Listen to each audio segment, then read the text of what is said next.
Let's see if this is working.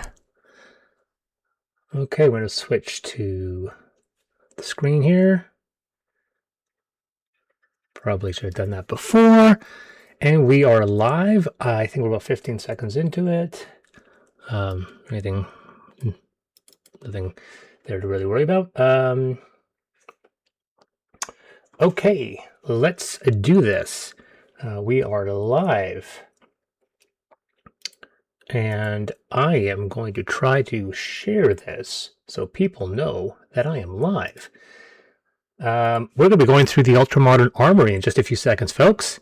So if you are new, say hi. I usually am quite clumsy with these things. And I usually... let's get through that out of the way. Let's post some things online just to make sure people know that I'm actually online. I did not tell anyone that I'm doing this. And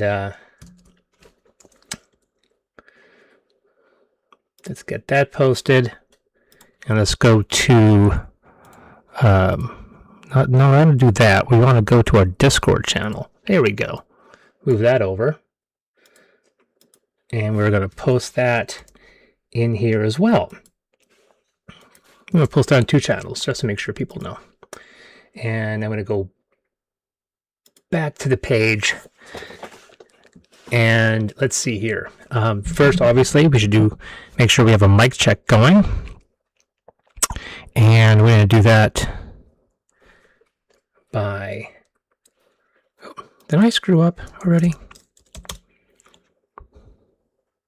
Cancel. Where is OBS? There it is. Let's move you over. Okay. But to me, it looks like I'm not online. Am I having issues? Because it looks like I'm frozen. Let's make sure everything... Yeah, everything is off. That should be off.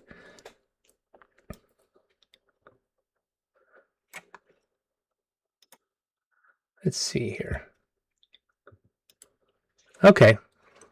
It was weird too because I had the link going and for some reason I had the stream going and it seemed like it wasn't actually working. That's very strange. I'm going to download this video, edit out the clumsy stuff at the beginning so we have a nice clean stream. But if anyone has any questions or comments, please post that. We're going to start going. We're going to make it an even 3 o'clock to start the stream. Don't cross the streams, they say. And wait for anybody else to join up. I'm going to go to my personal page. And if you're in the stream, please say hi. Let's post that up there. Make sure people know. And another minute or so, and we will start the process. We're going to go through the Ultramodern Armoury. This is a new release. It's going to get released probably within the next 48 hours. I think it's going to be this week. There's still a couple more days this week, so I still got some time. I will apologize for my voice, as I am very much not feeling great. I came down with a cold a few years ago. My degus are fighting just off camera. And if you have any comments or questions, is there anything you pointed out? I haven't done the bookmarks in this file yet, so we are still in the process of finalizing. So there's a few, I's to dot and T's to cross. With that out of the way, we are going to start going. To make this an even spread, I actually have to delete this front page here. This is not the cover, this is the inner cover, but this allows me to have a nice, even 2-page spread. And there you go. Like I said, we're going to go through this page by page and answer some questions. This book is 375 pages. And well, I'm going to show you the back page real quick to give you the stats. 600 firearms, so over 600 firearms. I think it's 606. 200 sets of armor. 500 plus vehicles. I think it's like 560. Multiple tech levels. People know tech levels. Upgradability. But like I said, it is 375 pages, including the index. We're going to go through this point by point. I'm going to go back to my streaming here so people know. Hey, Strict Daddy, hello. Let's go through this. This is our typical contents page. You can see the sections we've separated. So this is part, I would say, I keep on saying it's part of a trilogy. It's not really part of a trilogy. Of taking the core Ultramodern 5 book and expanding it, each section into its own book, and greatly expanding what each section has. Technically, I mean, Bestiary is one, and this is the other. Technically, so we have the Bestiary, which I don't know if you can see here. That's 400 pages. And then we have October's Arcane Almanac, which wasn't technically part of the trilogy because it doesn't say Ultramodern. But I guess you can say that is technically part of the series, which means there are 4 books total. There is one more, which is a player guide, which is going to have all the classes and everything else accordingly. So, you have to excuse me. I said I have a bit of a cold, so I may sneeze here.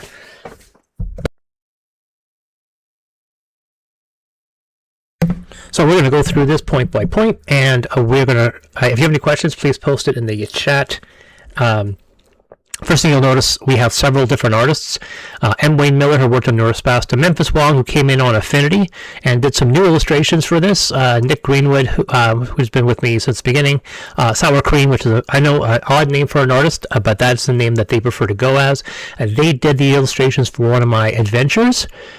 They did the Madness at the Megalomart, and they came on board to do a few extra illustrations on top of that. So we have a bunch of new illustrations, which is something I wasn't planning on doing with these new books. I was planning on reusing existing art, but as you'll soon discover, it was quite impossible, at least for me, to not include some artwork for some real-world items. Chapter 1 basically goes through our rules. We talked about this in the previous video, so I won't go too much into details on it. But what we see here, we'll look at, these are the revised Ultramodern 5 firearm rules. There's a lot of stuff that's recognizable from Ultramodern, but there's a bunch of new things. For one, we have added a new type of weapon. We usually had one-handed, two-handed, and super heavy and heavy weapons, and now we also have massive weapons because we just needed to get that much bigger. We have rules for acoustics, for the weapons, for the sounds that vehicles and weapons make. Originally it was just weapons, but now it's also weapons and vehicles. Sizes, larger sizes we introduced in, I think, Conestoga, and then we did it again for Bestiary, so that not a lot of stuff here uses that, but I wanted to include them. New rules involving electromagnetic radiation, basically EMP, that's new. This is carried over. These are all the new skills and proficiencies. We didn't play with that. We did simplify power systems a little bit. Basically, anything that's tech level 3 and up is a rechargeable battery pack, so you don't have to swap batteries. So originally batteries were there as kind of a way to mechanically balance powerful technology, and I realized that it was more annoying than anything else. We have rules for vision. It's not just blind sight and dark vision. We've expanded that here. We've talked about vision, and then we have a section on different types of smoke and what they can do. We have new rules regarding firearms, which is going to be expanded again as we move into the new players book. Hey, Overboard Dan, nice to see you again. And we are, let's see here. No, we're good. So basically the new rule we're going with is the fact that weapon ranges are generally quite low for 5e D&D, and we kind of kept that pattern. But depending on your abilities, depending on what you do with your weapon, you can extend the normal range of the weapon by doing stuff like bracing and mounting and so forth. Although I want to get Mastery is from the new version of 2024, you can ignore it if you don't play with it. We talk about weapon groups. Once again, as I mentioned before, we have massive weapons, which are new, which are huge. Weapon groups are also now classified by their weight. So you can see there are some exceptions to the rule, depending if the weapon is clunky, but generally the weight is an important feature. We've also expanded two-handed small arms, and the penalty for attacking is now based off of the weight of the weapon. And we do that because bullpups allow you to reduce that penalty. So that's new. We have brand new rules for damage penetration. Basically saying certain weapons can forego damage resistance based on how much damage they put out. So if you have a flak jacket that has light armor resistance, a tank shell is not going to protect you in any way. And this table and these rules tell you how to determine that. And you'll see armor that will have level like light, medium, heavy, or massive damage resistance. And this tells you what you protect against. So we see damage values light, medium, heavy, and massive. So if you have a massive damage resistance, you take half damage, but an AP or an AP plus weapon will ignore your damage resistance. So that's what that rule's about. We have additional rules for non-lethal, crippling attack. These are optional rules. And weapon swapping. Firearm operation has been greatly changed. We talked about this in the previous video, so I won't go too much into detail, but suffice to say, weapon reloading is a lot longer because we decided to break Ultramodern 5 originally played with rules that was in the structure of what D&D put forward with their ranged weapons. With this book, we decided to throw out those rules entirely because they didn't make any mechanical sense and they weren't realistic within real-world scenarios. In 5th edition D&D, you can reload a musket in 5 seconds. No human being has ever been able to reload a musket in 5 seconds in real life. So we've greatly adjusted reloading times, and as a player, depending on your character, you can increase those times. So if you think it takes too long to reload a weapon, play a class that can reload faster. So I'm not going to go too much into detail on that. We've talked about that in the previous video. So here are all the new. We do this a lot where weapons and vehicle and armor get a lot of these properties. We do that so we don't have to repeat the properties with each data entry. If we did that, the book would be 500 or 600 pages long as we go into the specific properties of every armor, specific properties of every vehicle, gun, whatever the case may be. So it's important. So as a result, we actually ended up adding a lot more. And when we get to vehicles, there's some rules for super heavy mecha. We'll get to those in a second. So for vehicles, for example, they've been actually simplified a little bit. We've actually simplified driving and stunts, but we have played around with the pavement and terrain. We have aquatic rules, which are new, and vehicle properties are also new. So now instead of looking up a vehicle and seeing the 8 or 9 properties that vehicle has, because we have, like I said, hundreds of vehicles, it was important to create properties so it's easy to determine. You can just look at the table and you'll know everything that vehicle has, instead of looking at the table, then looking up the stats and finding out what that vehicle has. So you can see all-terrain, all-wheel drive, amphibious, and once again we're talking about the different tiers of armor: tier 1, light, medium, heavy, massive. Beam, which deals with headlights, and we'll see a bunch of these. LiDAR tells you its detection system. Rugged means it's easy to repair. Sealed, it's immune to gas attacks, and so forth and so forth. We also have terrain properties and aircraft properties, and that's the chapter 1. Chapter 2 is gear. Gear is anything that is not a gun or a vehicle or an armor. So we have multiple tables. There's combat accessories.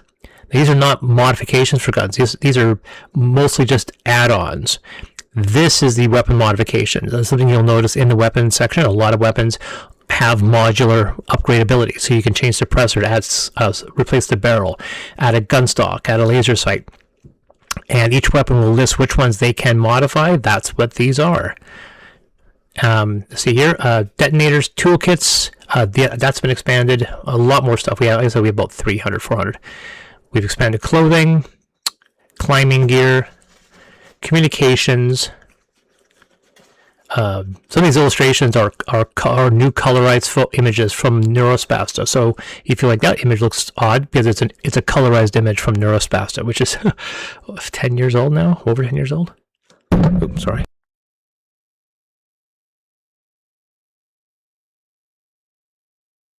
Sorry about that.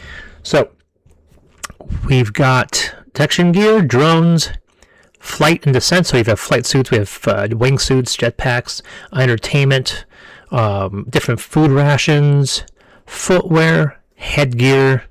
So we have gas masks, sunglasses, all that's in here. Footwear. Sometimes some of these are not mechanically advantageous. They don't give any mechanical advantages. Let's see here. Something tells me that this is missing its property. Yeah, that should have a property. Maybe not. Maybe it doesn't. Okay. Lifestyle, temporary lodging, illumination, we have a different illumination. And they'll tell you the tech level from 0 to 5. 0, tech levels have changed a little bit. They used to be based on power. So tech level 0 is everything that's not powered, and then tech level 1 had basic batteries. This was important for Amethyst due to disruption. It didn't make any sense in a generic sense. So tech level 0 basically leads up everything up until the end of the 19th century. Tech level 1 goes from World War I to basically the end of World War II. Tech level 2 takes you until probably the end of the 90s, and we are in tech level 3 now, and then there's 4 and 5 above that, so that's changed slightly. Navigation, recording gear, security and countermeasures, survival gear, travel, single use, utilities, which are basically kind of the magic items of the section, and then I actually copy all of the tables again, so you don't have to flip to all those pages. We have cybernetics. This is carried over from Neurospasta and from Ultramodern, but they have been expanded. We didn't add as much as I thought it was going to. We did add stuff like different genres. So you'll see genres like there's steampunk stuff, biopunk, dieselpunk, and far future. So these are some additional cybernetics that weren't listed before. And then we have the tables, and that's the end of that chapter. Still have that problem. I gotta delete that little snippet there. I gotta remind myself to do that. So this is where I think a lot of people are going to be interested in, and that is going to be the firearms. We've got a lot of firearms. This table, for example, right here, is just one-handed small arms. That's it. From tech level 0. So these are just basically early 19th century, mid 19th century, the beginnings of these weapons. So these are, some of these are copied over from Affinity, but there's a bunch of new ones in there as well. Here's a Nick Greenwood illustration. These are the illustrations that Memphis did for Affinity, and this is one of Memphis's new illustrations. Give you an idea. There's no way we could have consistency with the illustrations. We're dealing with 4 different artists from different time periods, so there's going to be a mix and match. There's just no way around that. You just have to get used to that. And we go into here. This is one-handed small arms from tech level 1. You'll see once again that we're using real models.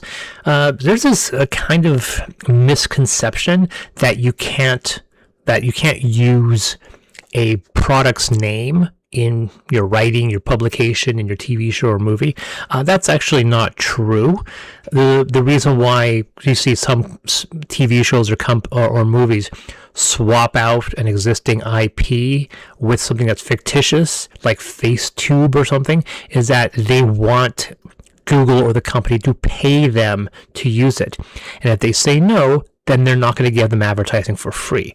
That's the only reason why you see that. So it's perfectly normal and fine for us to use real model names. Now, whether or not they're accurate, I did my best to try to make this accurate and balanced within the game system. And once again, we can see the different rules. This one's a light weapon because it's under 3 pounds. You can modify the scope and the underside. It's a mag plus property, so it's actually the fastest way you can reload, and a clip, or a magazine, sorry, not a clip, is 20 rounds.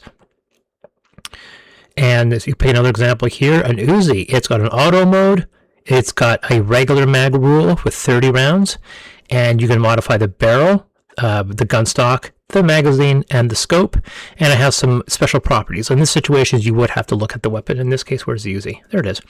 This model comes equipped with a wire gun stock, so it comes with a gun stock automatically. There's a Mac 10, and there's a Walter PPK. And then we get here to the one-handed small arms from Tech Level 2. Tech Level 2, once again, a lot of modern stuff. There's Taurus Judge, TTI Pit Viper, that's John Wick's weapon he gets at the end of John Wick Chapter 4. And we used to have, this used to be called an ESP weapon, now we can call it what it is, which is the Metalstorm VLE. And descriptions, once again, we don't add descriptions for everything. When we get to vehicles, for example, because there's like 600 vehicles, all the civilian vehicles don't have descriptions. I did it for guns because guns, you may not know what a Heiser PS1 pocket shotgun is, but everybody knows what a Honda Civic is. Simple as that. one-handed TL3, and then this is, and the same rule applies from realistic firearms to fictitious firearms. If it's been straight up copyrighted or trademarked, like a lightsaber, for example, that's something we're not going to use. I may change the name so it sounds something similar. Lawgiver, lawmaker. You know what this weapon is. And there are the different formats of attacks you can do with it. The brutalist operative power is the service revolver from Control, for example. So I think it's pretty straightforward what you're looking at here. So that's tech level 3, and there's some illustration, 3 different illustrations, although those are both Nick. And we get to two-handed smaller. Now we're in two-handed weapons, even though these are still descriptions. I realize why I couldn't do it. It's very clumsy to move those tables over. But there are a lot more tech level 0. There are a lot more two-handed small arms, rather, be more accurate to say, than one-handed small arms. Simple as that. Once again, this is just tech level 0, so we have got a bunch. Once again, these are all up until basically the end of the 19th century. Some illustration from Affinity, got those subscriptions, and then we get to two-handed small arms. This is once again from, you can see AK-47, weapons you may know, the AR-15, M16, so these are all recognizable. There's some illustrations, so we get to the two-handed small arms, tech level 2. Some of these may be unfamiliar to you unless you're a gun nut. There's an illustration for the FN Scar. And then we have the tech level 3 weapons. Once again, some are my original creations, some are from pop culture. It may be tricky to know where some of these are from. Some of these are from anime, some of them from TV shows, some from movies, a lot from games. The penetrator, for example, there are 2 penetrators actually. This one here is from the game Fear. There's another penetrator that's from Ghost in the Shell that's in heavy weapons. To give you an idea how things work. Electronic burst rifle. These electronic rifles here are the aliens' weapons. So they don't really have a full name, but the smart rifle, smart gun, scout rifle, pulse rifle, these are all from aliens. Let's see, what else is M25 phase pulse gun. They think that's from Terminator. Some shift energy modulator and a nano shift modulator. That's a very obscure reference. That's been since the beginning, and no one's ever figured out which game these 2 guns are from. I'll let you guys think about that. It's kind of too bad that carries over to there. I wish those were on one table. Not much I can do about that. Let's see what else we have here. The ZFX pod. Here's the particle beam, mini rocket, poison arrow, net launcher, flamethrower, cryo beam. You should be able to figure out what that is. Okay. Oh, jumped it. Okay. Here's some illustrations, some descriptions, and we'll go past that into heavy weapons. This blunderbuss 4-barrel I added at the last second, and the blunderbuss 4-barreled is a complete work of fancy. It got added because I just saw the Frankenstein movie that Guillermo del Toro did, and someone had a 4-barrel blunderbuss, so I saw that and said, that is getting in the game. Right when in there, I added it in before I started finalizing the layout.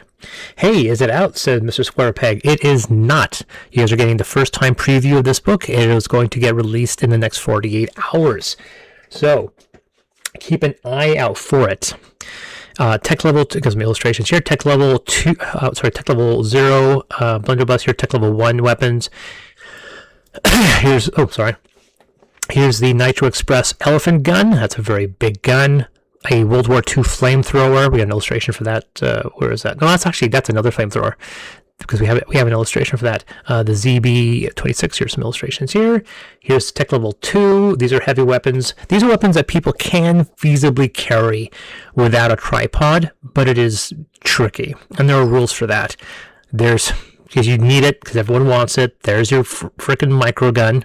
There's actually not 1, not 2. I think there's 5 different Gatling cannons. You got the classic crank gun, which we passed already. We've got the handheld micro gun, and then when we get into the super heavy and the massive, you'll see the Avenger GAU weapons. Like we do have the gun from the A-10 Warthog in this. And when we get to vehicles, there's a bunch of vehicle entries that come with those weapons automatically. So there's like 5 or 6 Gatling cannons. You don't just get one, and they have pretty complicated rules that we go into. These rules have actually been expanded, so they're a bit more deadly. Cobra Assault Cannon. You can figure out where that one's from. I'll give you a few seconds. Yes, it's correct. It's from RoboCop. Okay. Heavy weapons, tech level 3. Once again, a lot of fictitious stuff here. I can't remember if there's any... So once again, I mentioned the Penetrator. That's from Ghost in the Shell. What else is from a very famous title? The Grenade Launcher and Electric Smart Gun. That's from Aliens, once again. And what else is from anything here that's an anime or a movie? BFG-X, I think we know what that is. That's from Doom. And some illustrations. And we get to super heavy weapons.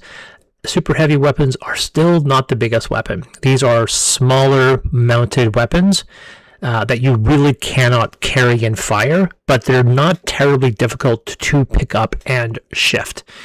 Here's a backpack mounted flamethrower. So in some situations, depending on their weight, they can be carried if there's a backpack or what have you. A lot of rocket launchers, recoilless rifles, the NTW anti-material rifle. There's an image that's in this one. Here's our tech level 2. There's obviously not as many because it's a very unique class. Then we go to massive weapons, and yes, these are massive weapons. These are artillery emplacements, tank guns, and howitzers. Very fun to play around. So once again, these are weapons with massive ranges, insane damage potential. You can see here that they have maximized die. So the long 9 cannon is 2 die 10 plus 20. You can't accidentally roll 4 die 10 and then just roll 4 ones. You're going to get 20 points. Those are 2 maximized 2 die 10. That's how the rule works. So the 2 die 8 plus 16 is actually 4 die 8, but 2 of the dice are maximized, in case you're wondering how that rule works.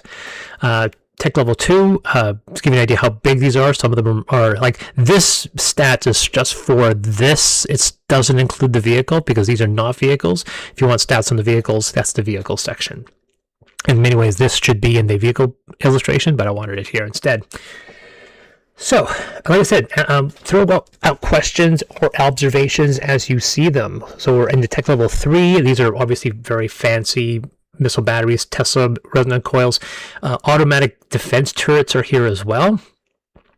Undermount weapons. There's actually a bunch of undermounts. These are things you can add if you have the U modular function.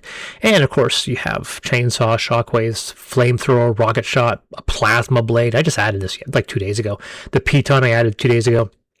Shotgun, bayonet, and so forth. Organic weapons have been heavily expanded. There used to be like 4, and now there's a whole bunch.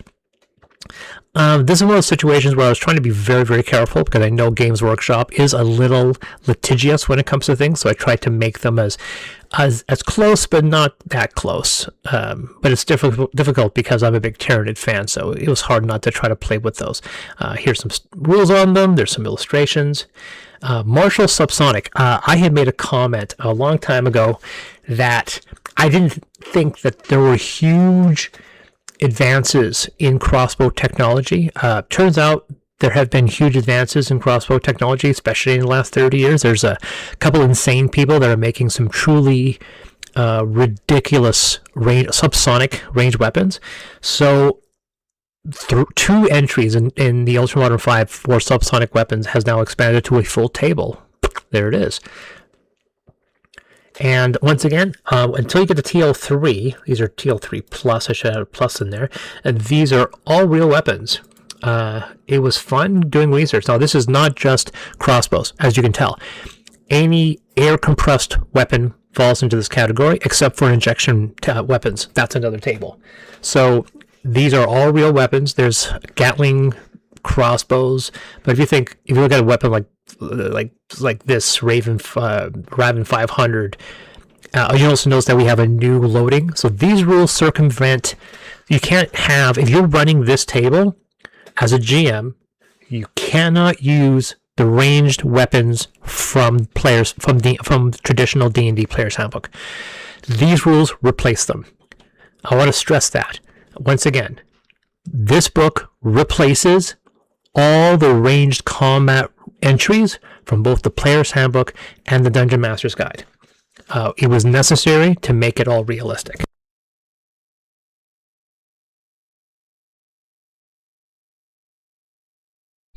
apologize yet again. As I said, I am suffering from a cold, but I suffer for everyone here. There's some illustrations. So there used to be one injection weapon, but I've discovered this 6 needler weapon, and like there's an air compressor, a little air canister that fits inside the stock there, and I was just like, oh, I have to have this. And then we have a section for ammunition. I know people would probably want something that's simplified. It was kind of impossible, so here's the ammunition section. It's still separated by the damage the weapon puts out. If I wanted to be a real anal moron about this, I could say you have to buy Pacific Ammunition 7.62 or 5.56 or something like that. And that was really dumb. So I wasn't going to do that. So rules there. What else we have? Upgraded ammunition. There's a lot here. But this is not for crossbows. That's another table. Here are injections. And here are the specialized heads for crossbows. So like I said, a lot of stuff there. Modern melee weapons. So these are all kind of modern and futuristic melee weapons. Got to throw a couple of those in there. And grenades and explosives. Grenades have been heavily expanded as well. We used to have just one table like this big, and now we have 0, tech level 1, and then tech level 2, and then tech level 3 and up. So lots and lots of explosives. The rules haven't really changed though. I should probably shrink that. That is actually blurry. I don't like that. I should find a way to sharpen that image. That doesn't look very good. This modular weapon section is basically copy-pasted without any modification from Conestoga. So if you've played Dead Space 3 and you like that, or Dead Space period, but definitely Dead Space 3, and you thought the one thing you liked about that game was the modular weapon system, that has been carried over. So you have a frame, you add drivers, and then you put an index, and that tells you the expression, so you can swap about. I think we calculated there are 40,000 different weapon combinations in this system, because you can also modify them with processors and upgrades, so there's lots of options there. So that's it. We're 218 pages, and it's only 3 chapters. Chapter 4, Armor. I hope people are interested. Like I said, if you have any questions, please post it. I did decide to add some tech level 0 armor, even though that is covered by the player's handbook. I basically wanted to create entries for realistic and historical entries. That's this. Tech level 1 is once again World War I mostly. So there's a bunch of stuff here. There are a lot less than guns because traditionally armor doesn't have a lot of unique rules. You get an AC, you get a minimum strength, stealth yes or no, and that's about it. Maybe it affects your speed. And same thing when it comes to additional statistics. I can add some damage resistance, but until we get to mecha, there's not a lot of unique rules we can add. The Yaoi suit gives you stealth benefits and so forth. So it's one of those situations where sometimes the entries may seem very samey, because they are very samey. There is once again real entries here, and then so we get the heavy armor. We do have like the Juggernaut suit is kind of modified bomb disposal suit. I think it's in Call of Duty 2 or 3, or maybe one of the Black Ops games. Rules on shields and helmets. There, and then here's all the tech level 3. Once again, lots of pop culture pop in. And here, not entirely sure you'll recognize it. Most of the time I did change the name. I can't remember, like the engineering rig, Dead Space Nano suit is from Crisis. Once again, we have John Wick with his synthetic weave. The Plus suit, I can't remember, the Quaestor suit, I think, is that the one? Oh, the Quaestor suit is Doom Guy. And somewhere around here is probably an entry for Seamus's armor from... I'm actually drawing a blank. I can't remember. I can't believe I can't remember the game right now. I played it.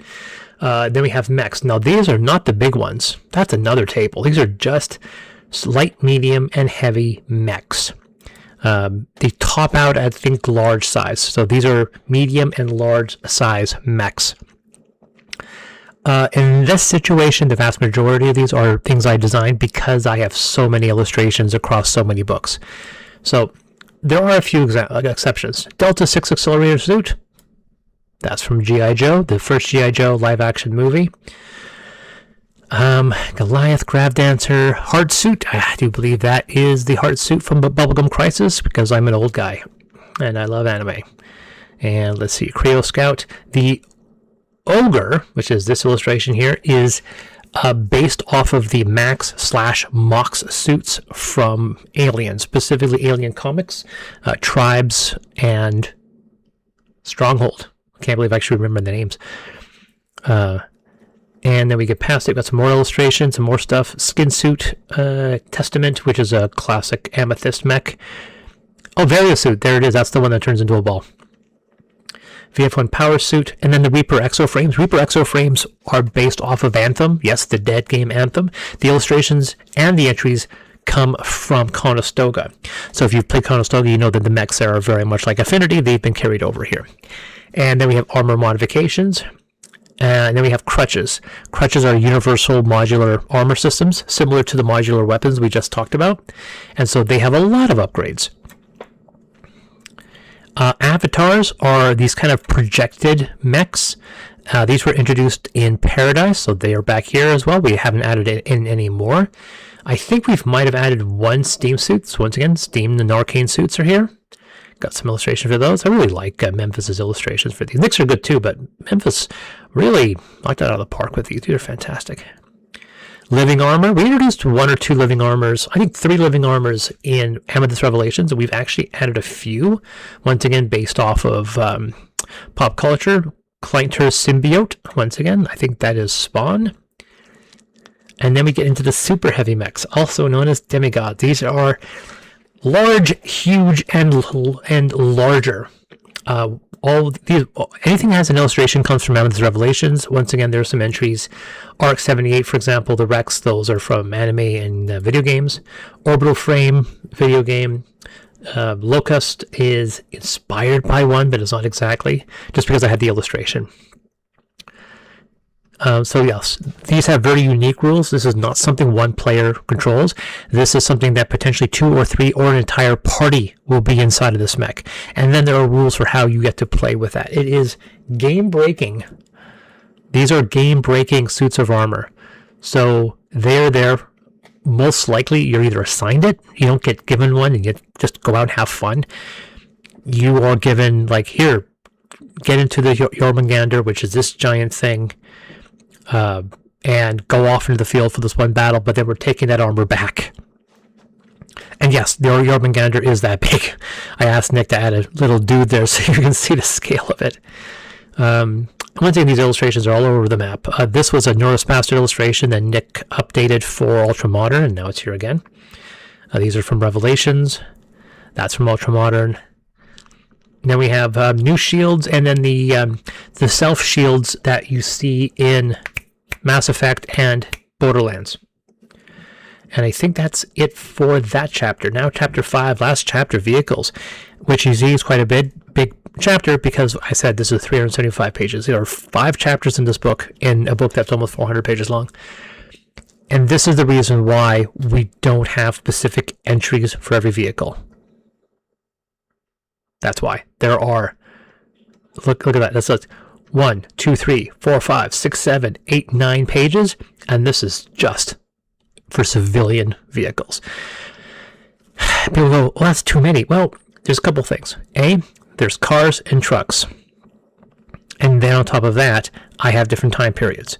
So yes, if you're setting your game in the 1980s, you will be ignoring two pages of tables because that's not your time period. If you're playing something like Sparkplug Chronicles, which is and set it in the 1940s, then you will be limited to these illustrations and you'll ignore the rest. Or sorry, these entries and you ignore the rest. Simple as that. Oh, that. Oh, I just caught a mistake. Yep. 1 second.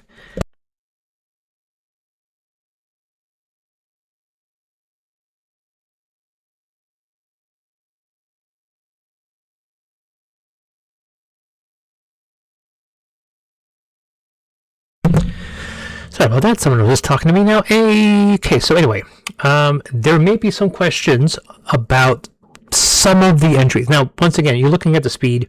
There are vehicle speed rules that are different. So when you look at something like the Corvette and you go, wait a second, you can only move 50 feet in a turn. No. On your turn, with your movement, you can add your speed onto your existing speed. First turn, the Corvette goes 50 feet. You can then add to it and have it go 100 feet and just continually accelerate until you reach its maximum speed. With the Corvette, we can see it has a headlight of 60 feet. That's a cone. Unless it says line, which case it's a line, which is a spotlight. It's nimble, so it's agile, and it's unsealed because it's exposed, because it's a convertible. So that tells us what that stat is. Now, this is where the joke's going to be. There are certain things where I do push my own personal biases. For example, I own a Mitsubishi Lancer Evo X. It's all-wheel drive. Makes sense. Their beam. It's hyper. A hyper entry means it can go faster than traditional rules. It's nimble.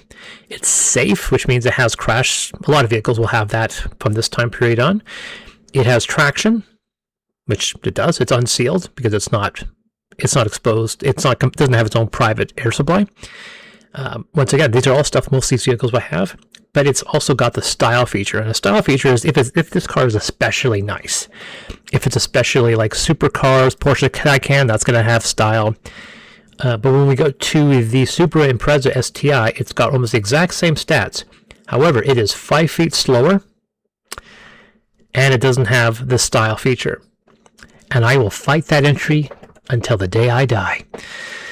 Because yes, I do believe the Evo X is that much better of a vehicle. Fight me. And someone's going to say, hey, you have electric cars. Do you have the Cybertruck? Yes, I do. Do I like it? No, I do not. And if you'll notice at the entry, I nerfed it. You'll notice its cargo capacity, 2,000, is way below what they claim, because this number is based on what users and owners have actually said the vehicle possesses. So the Cybertruck, yes, you'll notice compared to the Rivian, it is significantly weaker in every way.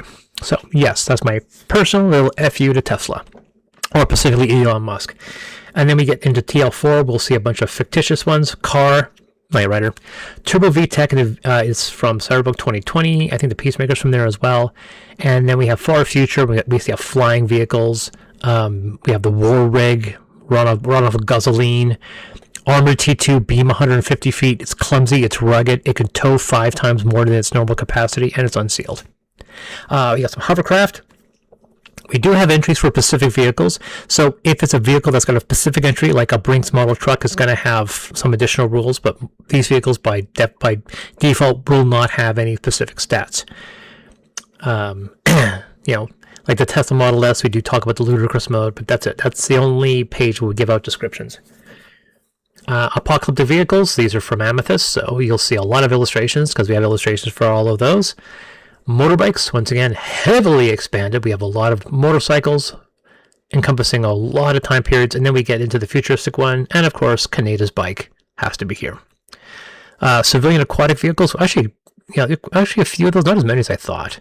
We have an illustration. I try to keep it like one illustration per spread.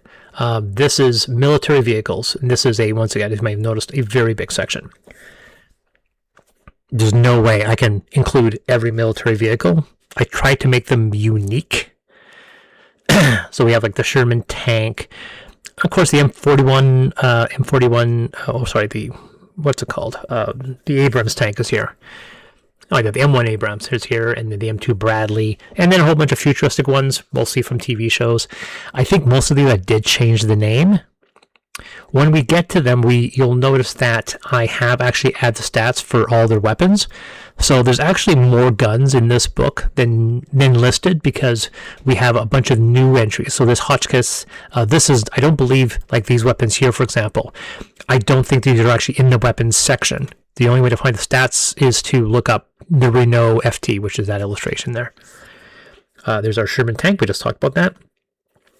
And we move into futuristic vehicles, and then we're into military aquatic vehicles. Yeah, why not? Put them in.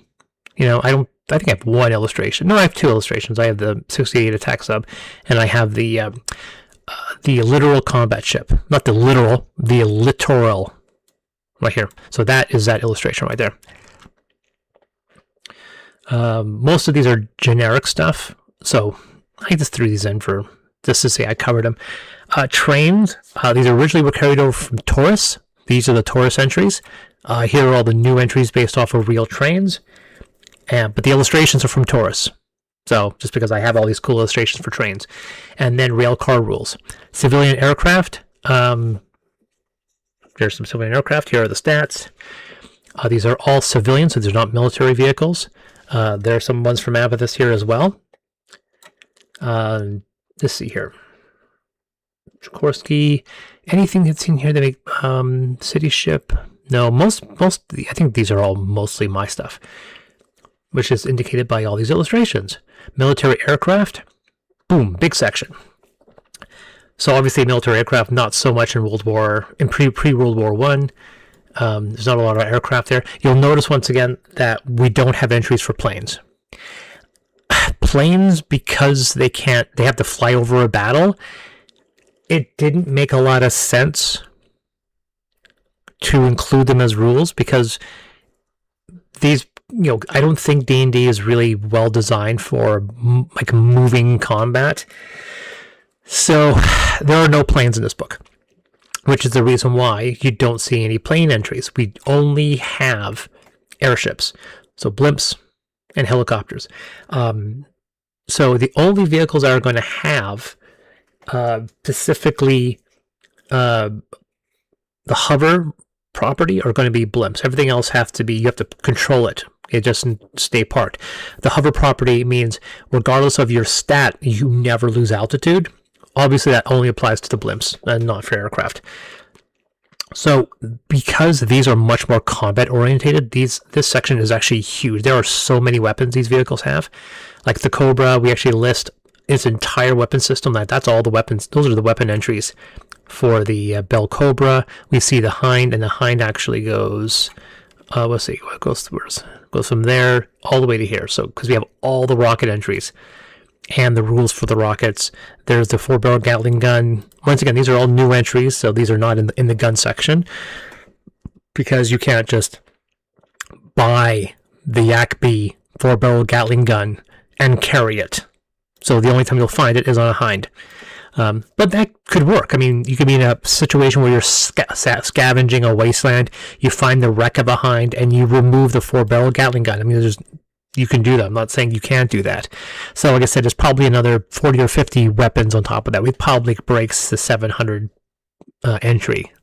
So this is actually this one. I couldn't make this work. So that is the Kamov Black Shark. And then this is the AAV. I gotta be able to make it work. I have to be able to make this work. Oh, there's already a mistake there anyway I gotta fix. That should be up here.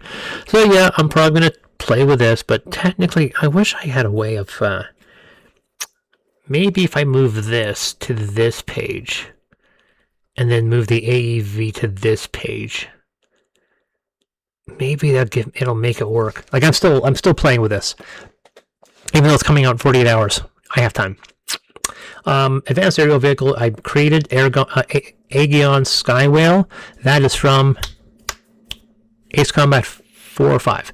And then we also have, if you see an AV, that is from Avatar. So these are all the Avatar vehicles. And like I say, they're armed to the teeth, so there's a lot of them. Some spacecraft are here, but I didn't want to throw in like a lot of spacecraft entries because that was going to add another 50 pages to this book, and I didn't want to do that. Edie, that is from the movie Stealth. I will fight you on this. I think Stealth is a good movie. And we have some larger vehicles as well. There's some spacecraft. And then we got some vehicle modifications, and that ends the book. Here's our very large 4-page index. So that is it, 375 pages. If you have any questions, any final questions about the book, if there's certain things you want to see, let me know. Once again, the same rules apply for what I do normally when it comes to these releases. PDF comes out first. Me and Nick will then go and build the wraparound cover for the print on demand. By then, hopefully, we'll get some feedback from people, and we can tweak the PDF if we need to, if there's a glaring mistake that we haven't fixed. Then we get to do an update. We get the POD, And then if you've purchased the PDF, you'll get a coupon so you can order the print on demand at cost. So you're not screwed by buying the PDF and then wanting to buy the print on demand later. You'll still get it at reduced cost. We're not going to force you to double dip to pay twice. That's a rule that we've always had. So how long have we been going on for? Probably a while. What are we at? We are at, I have no idea how long we've been going on for. Usually it tells me. I know the average duration, but we're not going to hang around much longer just because it's approaching 4 o'clock my time, and I know I have to get to picking up my wife in a few minutes. We're actually below an hour, 15 minutes, which is good. I tried to record this video early this week, and it turned out I had a kind of weird filter on, which made me sound inaudible, and that was like an hour and 10 minutes. So I'm glad I didn't waste that much time. But I'm probably going to then download this and post it, where I edit out that clunky introduction. And if you guys have any comments, let me know. But I hope you enjoy this tour. Like I said, I was not expecting to commission new artwork. It was actually tricky to find new artwork. I posted in Reddit, and Reddit is such a horrible place to find art because there's so many scammers. And I ended up just going back to artists I had worked on previously, Sour Cream and Memphis Wrong, and they provided me with some much needed illustrations, and I appreciate them. I always appreciate what Wayne Miller does and Nick Greenwood. Nick did some work. He played around with the cover, so he's done a version of this cover. You can see the cover, she's holding onto a gun, and this illustration she's not, because Nick modified that for me. But after this release comes out, we are moving headstrong into the release of Sparkplug Chronicles for Kickstarter. Probably going to launch that end of February, early March, depending on if I can get all the writing that I want done. Get some illustrations from Nick, and hopefully start working on that. And please, appreciate the support. This is going to come out in a couple days. It's a very, very big book. I hope you guys like it, just like everything else we've done. And we'll always strive to make the best books that we can possibly make. So with that, I will leave it with that. And thanks. This has been Chris from Deus Ex Machina. So far, I haven't seen any mistakes. This is pretty good.